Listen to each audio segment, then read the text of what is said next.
Good morning everyone, कैसे हो आप लोग? आई होप सब लोग ठीक होंगे, है ना। तो आज हम लोग क्वेश्चन करेंगे question based on geometric mean. Question based on geometric mean, geometric mean पे जो क्वेश्चन बेस्ड होगा आज हम लोग उसको सॉल्व करने वाले हैं ना। तो चलिए इसके साथ स्टार्ट कर लेते हैं ना। तो पहला क्वेश्चन हम लिखते हैं, इंसर्ट 7 GM between 2 and 162।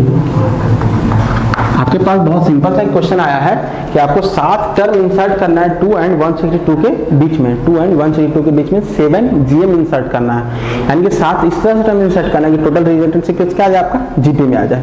ठीक है, तो चलिए तो बनाने का तरीका क्या है। अगर आपको आर कॉमन रेशियो का फॉर्मूला का आर पता है तो वो अप्लाई कीजिए, नहीं तो आप डायरेक्ट कॉन्सेप्ट पे वर्क कीजिए। डायरेक्ट क्या कीजिए बच्चों, कॉन्सेप्ट वर्क कीजिए। तो कॉन्सेप्ट क्या कहता है? कॉन्सेप्ट कहता है ये कि आपके पास 2 G1 से लेकर के G7 162 है ना। तो A आपके पास क्या आ गया 2, N क्या हो गया 7 to 9, total number of term कितना हो गया आपके पास 9, टोटल नंबर ऑफ टर्म कितना हो गया 9, और B क्या हो गया आपके पास 162। तो सबसे पहले आप क्या निकाल लीजिए, R का वैल्यू निकाल लीजिए। तो R कैसे निकलेगा, फॉर्मूला है 162, A का वैल्यू 2, R का वैल्यू नहीं पता है, N का वैल्यू क्या 9, 9 में से गया 8, तो कितना हो जाएगा 181, है ना। अब हम इसको किस तरह सॉल्व करेंगे, तो 3 पे पावर 4 करेंगे तो 81 होगा। हाँ, तो √3 पे पावर 8, ये आपको थोड़ा थोड़ा बहुत सोचना है ना। तो 8 से 8 कैंसिल, तो R का वैल्यू √3 आ गया। R का वैल्यू क्या आ गया बच्चों √3। कितना इजीली हम इस तरह से निकाल लिए, इतना इजीली हम इस तरह से कैलकुलेट कर लिए कि जैसे यहाँ पे 8 है बच्चों, तो पावर एक्सपोनेंट पे क्लास 8 में आप पढ़े होंगे कि यदि ये किसी के पावर 8 है तो ये भी किसी न किसी के पावर 8 होगा ही होगा, किसी न किसी के पावर 8 होगा ही होगा। तो हम सोचें तो √3 पे पावर 8, देखो √3 पे पावर 3 पे पावर 4 करो तो 3 × 3 × 3 × 3 81 आ रहा, यानी √3 पावर 8 करो तो बराबर आ जाएगा, है ना। क्योंकि हम तुरंत सोच लिए, है ना। इस तरह आपको थिंकिंग प्रोसेस करना बच्चों। तो चलिए तो काफी इजी, तो 8 करेगा तो R का वैल्यू क्या आ गया √3 आ गया। अब जब R का वैल्यू √3 आ गया तो अब आप क्या सोचना है, अब तो आपका आंसर आपके सामने है। जैसे देखिए A2 AR, उसके बाद AR ही होता ना, T1 क्या होगा, इसको इस तरह से लिख लीजिए ज्यादा आपको अच्छा है। तो A का वैल्यू 2, T1, T2 यानी कि G1 AR होता ना, इसी को हम लोग क्या बोलते हैं G1, यानी A2 × √3 यानी आपका क्या हो गया G1 हो गया। पहला ज्योमेट्रिक टर्म आपका क्या हो गया, यही हो गया 2√3, T3 AR² 2 × 3 तो नीचे ये आपका हो गया G2, क्या कोई दिक्कत। उसके बाद T4 AR³ 2 × 3√3 6√3 ये आपका हो गया G3। उसके बाद T5 AR4 T6 T7 T8 T9, इस तरह से आप निकाल सकते हैं ना। तो आपके पास क्या नंबर आएगा, हम डायरेक्ट बताते हैं √3 मल्टीप्लाई करते जाइए, 6√3 यानी √3 × √3 3 आ जाएगा तो 6 18 हो गया। G4 18√3, G5 18 G6 G7, ये आपके पास टोटल टर्म आ गया, यानी कि 54√3 आपका लास्ट टर्म होगा। यानी कि जो G1 G2 होगा करके आप लिख सकते हैं यहाँ पे G1 वाले 2√3, G2 ये, G3 ये, G4 ये, G5 ये, G6 ये, G7 ये। या फिर आपको जैसे आपको G1 मिल गया, G1 कितना मिला 2√3, आप इसमें √3 मल्टीप्लाई करते जाइए तो कितना गया 6√3 तो मल्टीप्लाई करते जाइए 18 √3, उसके बाद हो गया 54√3, 7 GM निकल गया, क्या सही है 7 GM आपको फाइंड आउट हो गया। तो काफी इजी क्वेश्चन था बच्चों, है ना, समझ में सबको आ गया होगा। कुछ करना नहीं है, कॉन्सेप्ट लगाना नहीं, बेसिकली कैलकुलेशन करना है हमें। बेसिकली क्या करना है बच्चों इसमें हमें कैलकुलेशन किस प्रकार की है कि सर हमें पहला टर्म और लास्ट टर्म दिया हुआ है, पहला टर्म और लास्ट टर्म दिया हुआ है और टोटल 7 है, तो यानी कि टोटल 9 हो गया। बस इसके कॉन्सेप्ट लगा के हम R निकालें और जैसे ही R पता चल गया तो GP तो हमको पता ही है ना, AR² AR³ इस तरह से होते जाता है, GP तो हमें पता ही है, सारा GP निकल गया। Clear concept. आगे क्वेश्चन की तरफ बढ़े, अगला क्वेश्चन आप बनाइएगा, है ना। तो चलिए लिखते हैं एक, अब क्वेश्चन अच्छा बच्चों, है ना। चलिए नेक्स्ट क्वेश्चन की तरफ ये है, यदि इसको इरेज करते पहले हम इसको इरेज कर दें। अब ध्यान से आप क्वेश्चन लिखिए, हाँ, होमवर्क तो आपको पता ही है। होमवर्क यही पता है कि जो क्वेश्चन हम बोर्ड पे करवाते हैं वो क्वेश्चन भी आपको बना हुआ होना चाहिए। जो क्वेश्चन आपको बोर्ड पे करवाते हैं वो क्वेश्चन भी आपको होना चाहिए, बना होना चाहिए। क्वेश्चन है एक कि x plus Y plus z equal to 15, x plus Y plus z equal to 15 और a x y z b are in AP। ठीक है, a x y z b AP में है और साथ ही साथ क्या दिया हुआ है 1/x 1/y 1/z equal to 5/3 if 1/a 1/x 1/y 1/z are in AP। ठीक है, find GM of A and B, find GM of A and B। देखो क्वेश्चन क्या बोला बच्चों कि x plus Y plus z equal to 15 है, x plus Y plus z equal to 15 है कब, जब a x y z b are in AP होगा, यानी a x y z b AP में है तो x plus Y plus z equal to value 15। और यदि 1/x plus 1/y plus 1/z इसका वैल्यू 5/3 है कब, जब 1/a 1/x 1/y 1/z 1/b ये AP में है, यानी दो अलग अलग कंडीशन है। यानी अगर ये AP में है तो इसका सम 15, अगर ये AP में है तो इसका सम 5/3। तो हमें निकालना है GM ऑफ AB यानी ज्योमेट्रिक मीन ऑफ AB। तो ज्योमेट्रिक मीन ऑफ AB निकालना है तो कहने का मतलब क्या, कहने का मतलब है इसको सबसे पहले इरेज कर देते हैं। GM ऑफ AB क्या होगा, सिंगल टर्म निकालना है ना, सिंगल टर्म निकालना है, यानी आपको बेसिकली फाइंड आउट करना है अंडर रूट AB। बेसिकली क्या फाइंड आउट करना है बच्चों, आपको under root AB find out करना है। तो क्वेश्चन बहुत हल्का है बच्चों।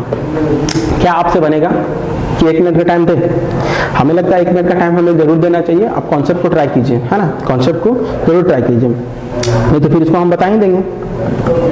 क्या, चलिए बता ही देते हैं। तो स्टार्ट करते हैं बच्चों, एकदम ध्यान से देखिए ना कैसे करना है। सबसे पहले हमें सम दिया हुआ ना, ये AP में दिया हुआ है, यानी कि हम सबसे पहले पहला लाइन कंसीडर करते हैं a x y z b, ये आपका दिया है AP में। इसका सम निकाल सकते हो बच्चों, सम निकाल सकते हो, यानी कि इसका हम सम की बात करें a plus X plus Y plus Z plus B, sum का क्यों बात किए, क्योंकि हमें यहाँ पे x plus Y plus Z का वैल्यू दिया है। तो अगर हम सम निकालेंगे और एक फॉर्मूला भी होता है a प्लस एल, ये होता है ना कि n/2 divide by a plus L हमारा सम का फॉर्मूला होता है, या फिर हम सबको सम कर दिए। अब यहाँ पे हमें वैल्यू पुट करना है, यहाँ पे क्या करना है वैल्यू बच्चों, वैल्यू पुट। इसका वैल्यू कितना दिया हुआ है 15 और n का वैल्यू कितना है, टोटल टर्म 1 2 3 4 5, पहला टर्म है लास्ट टर्म भी। ठीक है, कोई दिक्कत नहीं। चलिए क्रॉस मल्टीप्लीकेशन कर लेते हैं, 2 इधर मल्टीप्लाई हो गया तो 2a प्लस 30 प्लस 2b, 5 इधर मल्टीप्लाई हो गया तो 5a प्लस 5b, तो सबको उधर लेके जाते हैं तो 30 इक्वल टू क्या हो गया 5a minus 2a plus 5b minus 2b, तो 30 इक्वल टू हो गया 3a प्लस 3b, 3 कॉमन ले लिए तो हमारे पास हो गया 10 equal to a plus b। हमारे पास क्या आ गया बच्चों 10 equal to a plus b आ गया, क्योंकि 3 तो कॉमन है तो 3 से ये कट गया। देखो बहुत इजी है बच्चों, ज़्यादा हार्ड नहीं जा रहा है, आपको बहुत सिंपल जा रहा है। क्या कर रहे हैं, बस कॉन्सेप्ट ध्यान रखिए कि a x y z हमारा AP में था, हम दोनों को सम कर दिए। दोनों को सम करने का मतलब क्या है, या तो इस तरह सम लिख सकते हैं, यहाँ पे लिख लीजिए एसन इक्वल टू एसन, दोनों का सम इस प्रकार लिख सकते हैं। तो एसन की वैल्यू यदि सभी टर्म का सम है तो सभी टर्म का इस तरह सम हो गया, कोई दिक्कत नहीं है। अच्छा, इसके बाद हम क्या किए, यहाँ का वैल्यू दिया हुआ था 15, यहाँ का वैल्यू दिया हुआ, इसको सॉल्व करके फिर हम क्या लाएं, जो कि हमारे पास आ गया यहाँ से आ गया हमारे पास क्या आ गया 10 equal to a plus b आ गया। यहाँ सॉल्यूशन करके क्या आ गया हमारे पास 10 equal to a plus b आ गया। अब इसको सॉल्व करते हैं, सेम टू सेम यही प्रोसेस लगाएंगे। अगर ax है ना, ये आपका क्या है AP में है, तो आपके पास हो जाएगा 1/a plus 1/x plus 1/y plus 1/z plus 1/b equal to n/2 a plus l। ठीक है, n/2 a प्लस l। इसका वैल्यू क्या दिया है 5/3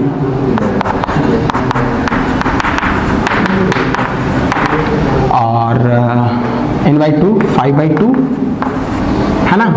a का वैल्यू 1/a, a का वैल्यू 1/b। अच्छा, इसको समझिए थोड़ा सा, इसको हम समझाते हैं। अगर हम यहाँ पे ले लेते हैं 5/3 को हम कुछ नहीं करते हैं तो हमारे पास हो गया ये दोनों को अगर ऐड करते हैं तो a/b A by B plus नीचे ए बी हो गया, ये भी 5/2 हो गया, तो नीचे हमारे पास क्या हो जाएगा ए बाई बी, ये भी हो गया। ऐसा भी कोई कॉन्सेप्ट नहीं है, इसको हम क्या किए, सिर्फ सिंपली ऐड किए हैं। सिंपली क्या किए बच्चों, ऐड किए हैं। अब हम ऐड किए हैं तो 5/3 हो गया यहाँ पे हमारे पास। a प्लस बी का वैल्यू क्या है, a प्लस बी का वैल्यू 10 है, हम 10 पुट कर देते हैं, तो 10 बाई ए बी और इधर 5/2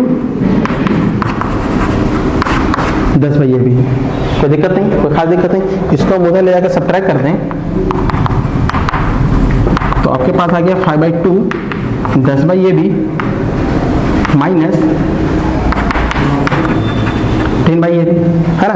10 बाई ए बी उधर क्या हो गया, माइनस हो गया। तो हम यहाँ से इसको 5/3 5/2 common, sorry A by 10 A by B हम कॉमन ले लिए, तो 5/2 माइनस 1 कॉमन हो जाएगा। ध्यान से देखिए यहाँ पे हम 10 बाई ए बी यहाँ पे कॉमन ले लेते, 10 बाई ए बी कॉमन लिए तो 5/2 माइनस 1 हो जाएगा ना, वहाँ पे क्या हो जाएगा बच्चों, -1। तो अब आपके पास आ गया 10 बाई ए बी इंटू 3/2, 5 में से 2 3 बचा, 3/2 बचा। तो चलिए क्रॉस मल्टीप्लिकेशन करते हैं। ये से ये 5 5 से 5 कैंसिल, ए बी का वैल्यू 9 आ गया बच्चों, ए बी का वैल्यू क्या आ गया 9।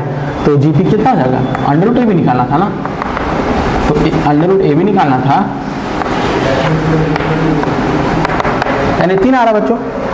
आपका जो आंसर आ रहा है वो कितना आएगा, 3 आएगा। कॉन्सेप्ट यहाँ पर समझिए, यहाँ पे थोड़ा सा कैलकुलेशन करना था, यहाँ पे क्या करना था, कैलकुलेशन। फिर से हम इसको एक बार समझाते हैं, समझिएगा कि अगर x plus y plus z AP, x plus y plus z equal to 15, तो ये हमारा एपी में हो गया, और इसका सम 5/3, तो ये हमारा एपी में हो गया। हम क्या किए, हम किए कि सबसे पहले इसको कंसीडर किए, sir A x by Z AP में है, तो दोनों का हम सम निकालने 2 प्रकार से, या तो सभी टर्म का सम या तो फॉर्मूला के अनुसार।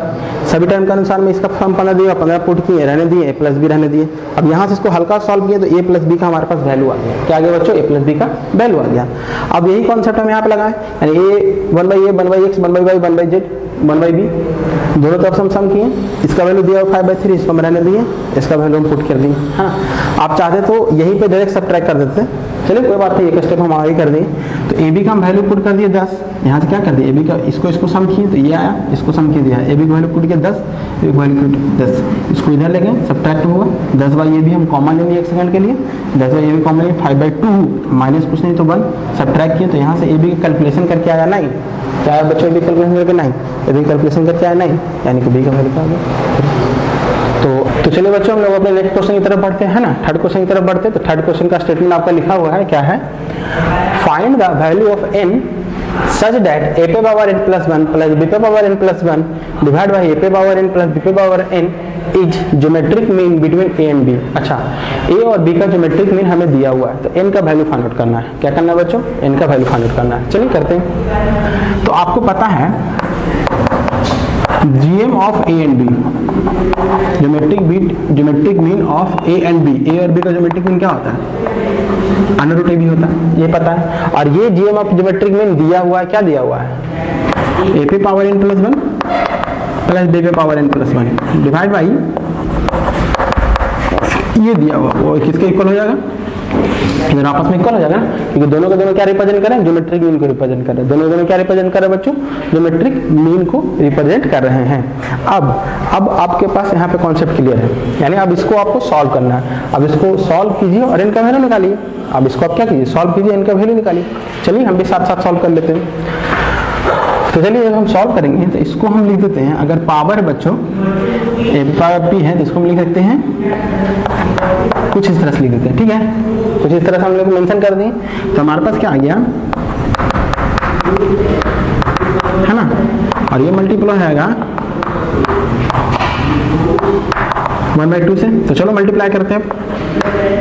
अब बस इसको सॉल्व भी करना है बच्चों, आपके पास an से a मल्टीप्लाई हुआ, हालांकि a पे पावर 1/2 है, तो an प्लस 1/2 और प्लस b पे पावर 1/2 ही रह जाएगा, प्लस अब bn से मल्टीप्लाई होगा ये पूरा टर्म, है ना।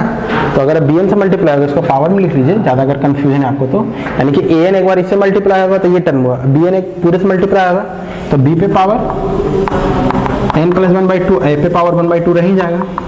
इसमें तो कोई खास दिक्कत नहीं है ना, इसमें कोई खास प्रॉब्लम आपको नहीं है। अब क्या कर रहे हैं, अब ऐसा काम करते हैं ना, n और ए और बी को एक साथ करते हैं, यानी कि हमारे पास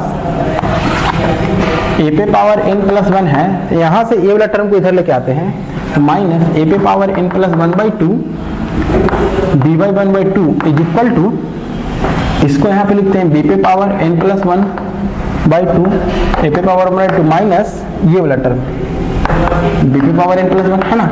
हम क्या किए, ये वाला टर्म को इधर ले आए और ये वाला टर्म को हम उधर लेके, ये इधर लेके आए और ये टर्म को उधर ले आए, यानी ये इधर आएगा तो ये माइनस में हो जाएगा, सही किए हैं, और ये उधर जाएगा तो माइनस में हो जाएगा।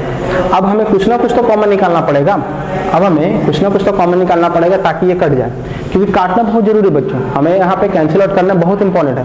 तो कैंसिल आउट किस प्रकार हो सकता है, देखो यहाँ पे हमारे पास b 1/2 बच सकता है, यहाँ पे a 1/2 बच सकता है, तो कॉमन क्या निकालें, कॉमन निकालते हैं हम यहाँ पे, देखना ध्यान से हम कॉमन क्या निकाल रहे हैं, हम कॉमन निकालते हैं a पे पावर n प्लस 1, ये कॉमन निकालते हैं बच्चों। इससे फायदा क्या है, यहाँ पे हमारे पास आ गया a पे पावर 1/2, यहाँ पे आ गया b पे पावर 1/2। देखो बात को समझो, अगर हम ये कॉमन निकालें, इन दोनों को आप मल्टीप्लाई कीजिए, तो इन दोनों को जैसे मल्टीप्लाई कीजिएगा तो 1/2 ऐड होकर 1 ही आ जाएगा ना, 1/2 ऐड होकर क्या आ जाएगा, 1 ही आ जाएगा, और इससे तो बाहर निकल गया पूरा, तो सिर्फ क्या बचा b पे पावर 1/2, और यहाँ से भी यही चीज कॉमन निकल जाएगा। देखो तुम ध्यान से, a पे पावर 1/2 माइनस यहाँ पे क्या निकल जाएगा, सिर्फ 1/2। देखो इन दोनों को मल्टीप्लाई करेंगे ये आ जाएगा, अब इन दोनों को मल्टीप्लाई करेंगे n प्लस 1/2 अब प्लस 1/2, इन दोनों को मल्टीप्लाई करने पे क्या बेस से तो पावर ऐड होगा, है ना, पावर ऐड होने पे हमारे पास ये आ जाएगा, यानी कि हमारा कॉमन निकला क्या, ये। अब उसके बाद ये दोनों टर्म तो कैंसिल हो गया, ये दोनों टर्म तो क्या हो गया, कैंसिल आउट। तो अब हमारे पास है, इसको इधर ले आते हैं, कुछ नहीं तो 1, तो आपके पास आ गया a बाई बी पे पावर, अच्छा 1 को हम लिख सकते हैं a बाई बी पे पावर 0, 1 को हम लिख सकते हैं a बाई बी पे पावर 0, तब हमके पास क्या आ जाएगा, यानी बेस सेम है तो पावर भी इक्वल, यानी n का वैल्यू -1/2, इनका वैल्यू क्या हो गया बच्चों, -1/2। आई थिंक ये क्वेश्चन क्लियर है। तो एक बात और ध्यान रखना है कि अगर हम यहाँ पे n नेचुरल नंबर को कंसीडर करेंगे तो ये कभी नहीं आएगा, n को अगर हम नेचुरल नंबर कंसीडर करेंगे, यानी n हमारा नंबर ऑफ टर्म रिप्रेजेंट कर रहा है, तो नंबर ऑफ टर्म कभी भी ये नहीं आएगा। लेकिन चूंकि यहाँ पे n का कुछ बोला नहीं है, n के बिहेवियर के बारे में कुछ हमें बताया नहीं है, सिर्फ हमसे n का वैल्यू पूछ रहा है कि n का वैल्यू क्या होगा कि अंडर रूट ये ab हो जाए, तो n का वैल्यू -1/2। अगर डायरेक्ट हम लोग पुट करके देखें तो क्या सर हमें बिलीव नहीं है, तो डायरेक्ट हम यहाँ पे पुट करके देखते हैं, -1/2 a पे पावर -1/2 प्लस 1, और ये हो जाएगा plus b -1/2 plus 1 divide by a पे पावर -1/2 प्लस b पे पावर -1/2। इसको सॉल्व कीजिए, इसको सॉल्व करने पे आएगा, इसका तो डायरेक्ट अंडर रूट आ जाएगा, सॉरी हाँ, root a plus root p divide by 1/√b। इसको सॉल्व कीजिएगा तो वहीं जाएगा बच्चों, देखो सॉल्व कर लो इसको, जैसे आप इसको सॉल्व करोगे तो आपके पास आ जाएगा root under ab divide by under root a plus under root b, cancel out आ गया, ये आपका आ गया under root a plus under root a into b, under root क्या आ गया बच्चों, a इंटू b। तो जिन बच्चों को अपना आंसर पे सेटिस्फेक्शन नहीं है, जिन बच्चों को अपने आंसर पे सेटिस्फेक्शन नहीं है, तो वो क्या करेंगे, n का वैल्यू -1/2 पुट करके चेक करेंगे, क्या करेंगे, n का वैल्यू -1/2 रख के चेक करेंगे। चेक करने पे आपका इसको यहाँ पे रखें, ये प्रोसीजर है, प्रोसीजर 3 प्रोसीजर के आंसर अंडर रूट -ab आ गया, सॉरी अंडर रूट ab आ गया, इसका मतलब आपका बनाया हुआ क्वेश्चन क्या है बच्चों, सही है, आपका बनाया हुआ क्वेश्चन सही है। जब भी कभी आपको आंसर पे डाउट लगे तो आप इस तरह से आप चेक कर सकते हैं। आई होप ये क्वेश्चन आपको अच्छे से क्लियर है ना। तो चलिए एक बहुत अच्छा क्वेश्चन है, उसको हम लोग करते हैं, है ना। क्वेश्चन को सारा बुक बना लीजिए, नोट्स में हमें होमवर्क में आपका इस सारे क्वेश्चन का बना हुआ भी चाहिए, और जो हम क्वेश्चन दिए उसका नोट्स भी, जो क्वेश्चन दिए वही बना हुआ होना चाहिए, ठीक है। अब एक क्वेश्चन क्या है, इस प्रकार है आपका कि 2 नंबर है a और b, where arithmetic mean m is twice of a and b, m is twice of a and b, then their geometric mean,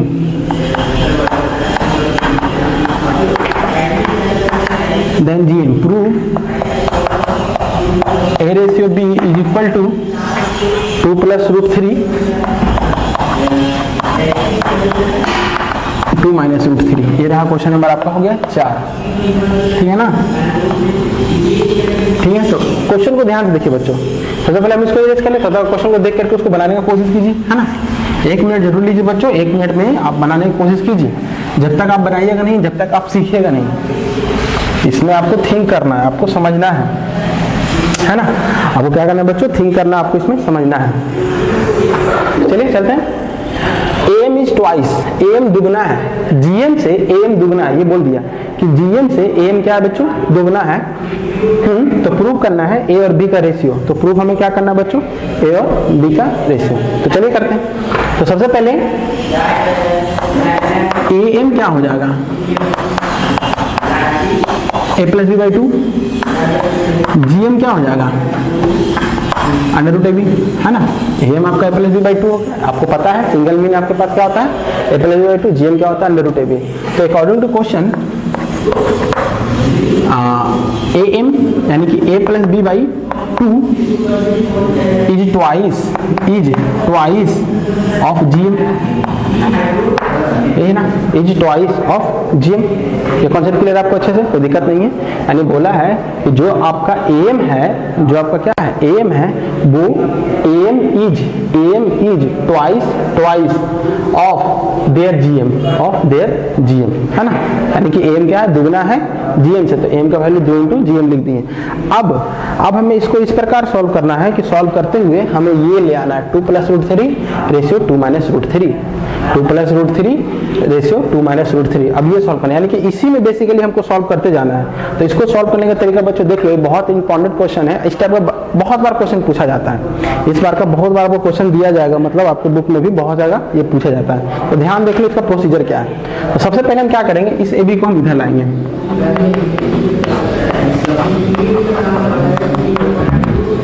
बनोगे, ध्यान से आप देखते जाइएगा। अब इसमें हम क्या करेंगे बच्चों, use C&D, componendo and dividendo. Componendo and dividendo क्या होता है, अब क्यों यूज करें वही हम आपको बताते हैं।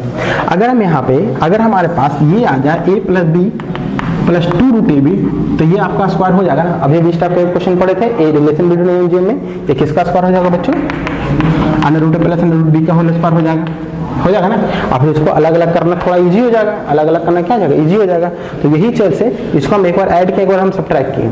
कंपोनेंडो डिपेंडो है क्या, यहाँ पे देखिए A प्लस B = C/D है। अगर आपके पास if A plus A by B = C/D के फॉर्म में है, तो आप अपने क्वेश्चन के अनुसार या फिर अपने जरूरत के अनुसार इसको इन दोनों को ऐड, इन दोनों का सब्ट्रैक्ट, फिर इधर भी वही चीज, इन दोनों को ऐड, इन दोनों को सब्ट्रैक्ट कर सकते हैं। या फिर पहले ही सब्ट्रैक्ट कर दीजिए, दोनों का सब्ट्रैक्ट, दोनों का ऐड, दोनों को सब्ट्रैक्ट, दोनों का ऐड, है ना। या फिर आप इसको इधर कर दीजिए, इसको इधर कर दीजिए, इसको इधर कर दीजिए, इसको इधर कर दीजिए। मतलब कि जो आप इधर फिनोमिना कीजिएगा वही फिनोमिना इधर कीजिएगा।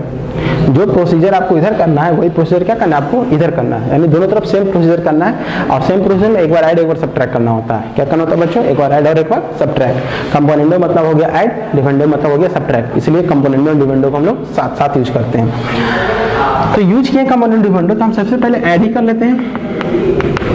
2√AB A plus B minus 2√AB, और ये हो गया 2 + 1, ये 2 - 1 हो गया, कोई दिक्कत नहीं है। अब आपको देखते के साथ अनुसार आ जाना चाहिए बच्चों कि हम लोग इसका किस लिए यूज किए थे, ताकि हमारा यहाँ पे फॉर्मूला आ जाए। तो यहाँ से हमारा एक फॉर्मूला जनरेट हो गया, और वो फॉर्मूला है,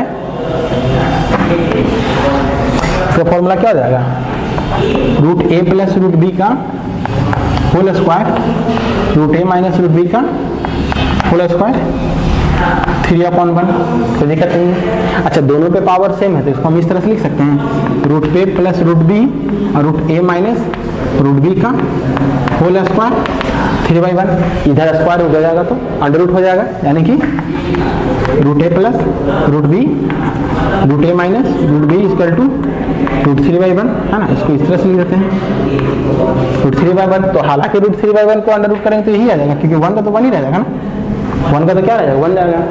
अब क्या करें बच्चों, अब ध्यान दीजिए, फिर से आपके पास ये टर्म आया, आपको लाना है A और B। आपको क्या लाना है, A और B। अगर आप इसमें फिर से कंपोनेंडो डिफेंडो यूज करते हैं, अगर आप इसमें फिर से कंपोनेंडो डिफेंडो यूज करते हैं, तो आपका काम बन जाएगा, एकदम बन जाएगा काम। क्या कीजिएगा, use C&D again, use C and D again. तो आप एक बार ऐड कीजिए, तो ऐड कीजिए इसको, root A plus root B, plus ये ऐड कीजिए root A minus root B. एक बार सब्ट्रैक्ट कीजिए इसका इसका साथ सब्ट्रैक्ट, यानी root A plus root B minus minus into minus, तो minus root A minus minus plus plus root B equal to root 3 plus 1 root 3 minus 1। ये पे कॉन्सेप्ट क्लियर है। फिर से एक बार देखिए, एक बार इन दोनों को ऐड किए, तो देखो ऐड किए root A plus root B, root A minus root B. फिर इन दोनों को सब्ट्रैक्ट किए, तो root A plus root B है माइनस रूट प्लस, यानी कि ना माइनस मल्टीप्लाई होगा ना, सब्ट्रैक्ट कर रहे हैं ना, सब्ट्रैक्ट कर रहे हैं, तो माइनस ए प्लस बी हो जाएगा, कोई दिक्कत नहीं है। अच्छा, बी से बी कैंसिल, ए से A cancel, 2 root A 2 root B, root 3 plus 1 root 3 minus 1, 2 से 2 तो कैंसिल हो गया।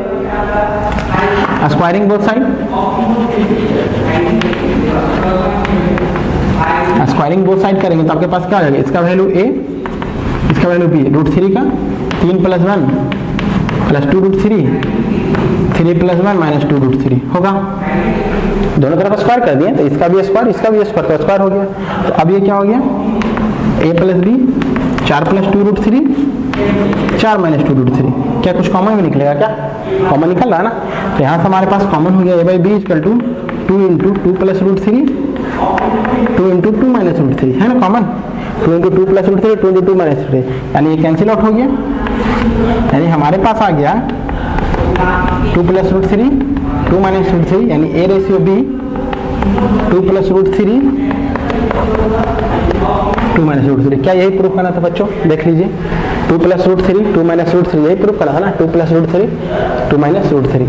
यानी कि अब हमारे आपके पास कॉन्सेप्ट क्लियर है, अब आपके पास कॉन्सेप्ट क्लियर है। कॉन्सेप्ट क्या था कि जब भी अगर इस टाइप का क्वेश्चन आएगा कि एएम और जीएम का कुछ रिलेशन दिया हुआ है और आपको क्या करना है, उस नंबर के बीच में रिलेशन निकालना है, तो आपको यही प्रोसीजर फॉलो करना पड़ेगा बच्चों। ये तो दिया हुआ ही रहेगा, इसको आप ये दिया हुआ रहेगा, सॉरी, या तो 2 गुना दिया रहेगा, 3 गुना दिया रहेगा, तो कुछ भी दिया हुआ रहेगा, 2 गुना दिया रहेगा, 3 गुना दिया रहेगा, 4 गुना दिया रहेगा, कुछ तो दिया हुआ रहेगा ना।